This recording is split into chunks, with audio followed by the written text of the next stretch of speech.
तेरी गली को छोड़ के पागल नहीं गया, रस्सी तो जल गई है मगर बल नहीं गया। इस्माइल राज साहब के साथ ही चंद्रशेखर पांडे शम्स साहब को भी बड़े संजीदा अंदाज में कोट करना चाहती हूँ आज मैं कि रस्सी तो जल गई मगर ऐंठन नहीं गई, चाहत तुम्हारी यूं दमे कुश्तन नहीं गई। तुम चाहते नहीं थे हमें फिर ये क्यों हुआ, अब भी तुम्हारी आंखों की उलझन नहीं गई। जी, रस्सी जल गई लेकिन बल नहीं गया।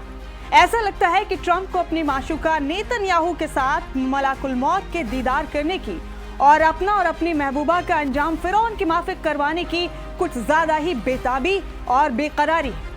ईरान से अपनी और अपने मुल्क की इतनी फजीहत करवाने के बावजूद भी इस नकली चौधरी की चौधराहट की बू खत्म होने का नाम नहीं ले रही। जराये के मुताबिक ट्रंप आखिरी बार ईरान पर एक जोरदार वार करने की फिराक में, ताकि किसी भी तरह एक थोड़ी सी बढ़त और बची खुची इज्जत के साथ इस मुसीबत से दुम दबाकर निकला जा सके। इसलिए इस नकली चौधरी ट्रंप ने ईरान को नई धमकी के साथ साथ 3 दिन की मोहलत दी है और इस धमकी से तेहरान से लेकर वॉशिंगटन और तेल अवीव तक सांसें थम चुकी और पूरे खित्ते में बारूद की बू आने लगी।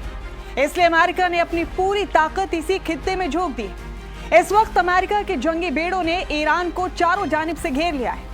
200 जेट्स और 15,000 जवान मैदान में उतार दिए हैं और बगैर किसी कशमकश के ये समझना मुश्किल नहीं है कि ट्रंप का ये सारा खेल ईरान को मुज़ाकरात के टेबल पर अपने मन माफिक तरीके से झुकाने की आखिरी कोशिश है, ताकि ईरानी क़यादत दबाव में आकर खौफजदा हो जाए।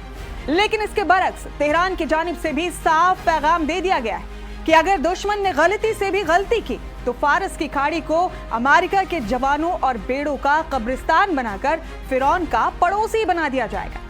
ये चौधरी शायद भूल गया है कि इस वक्त पूरे इंकलाबी गार्ड यानी IRGC का सरबराह अहमद वहीदी है, जो चलती फिरती मौत है, जिसकी किताब में मोहलत, माफी, सीज फायर जैसे अल्फाज बिल्कुल नहीं है। उनका एक ही उसूल है और वो है फैसला ऑन द स्पॉट। ट्रंप ये भी भूल गए हैं कि ईरान की तमाम माओं ने अपनी औलादों के नाम यहूदियों के खिलाफ जिहाद में लिखवा दिए, जो कातिल, बातिल और जालिम यहूदियों और नसाराओं की रूह को कब्ज करने के लिए पूरी तरह से मुस्तैद।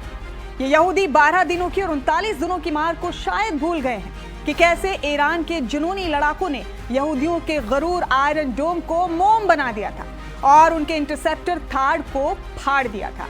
ये यहूद और नसारा शायद तबस की मार को भी भूल गए हैं, जब तबस के मैदान में खुदा ने अपने महबूब के नवासों के वारिसों की लड़ाई तूफान की शक्ल में फरिश्तों की जमात को भेजकर खुद लड़ी थी। बुज़दिल ट्रंप ये भी भूल गया है कि ईरान की मिसाइल फोर्सेस को रेड अलर्ट पर रखा गया है और बातिल की हर गुस्ताखी को सबक सिखाने के लिए उंगलियों को ट्रिगर पर रखा गया है। ट्रंप शायद ये भी भूल गया है कि फजाओं में इस वक्त चीन की मदद से ईरान की हुक्मरानी शुरू हो चुकी है। चीन के साथ मिलकर ईरान ने आसमानी बुलंदी पर 16 ड्रोन की शक्ल में खामोश कातिल को लॉन्च कर दिया है, जिसने यहूद और नसारा के फिजाई गरूर को खाक में मिला दिया है। ये ड्रोन कुफ्र की रडार से महफूज रहकर उनके घिनौने मंसूबों पर मुसलसल पहरेदारी कर रहे हैं। आज की सूरत हाल को देखकर मुझे ट्रंप का अंजाम फिरौन की माफिक होता हुआ दिखाई दे रहा है। फिरौन की तरह ये सन की ट्रंप भी अपनी ताकत के नशे में मगरूर होकर खुद को दौरे हाजिर का खुदा समझ बैठा है।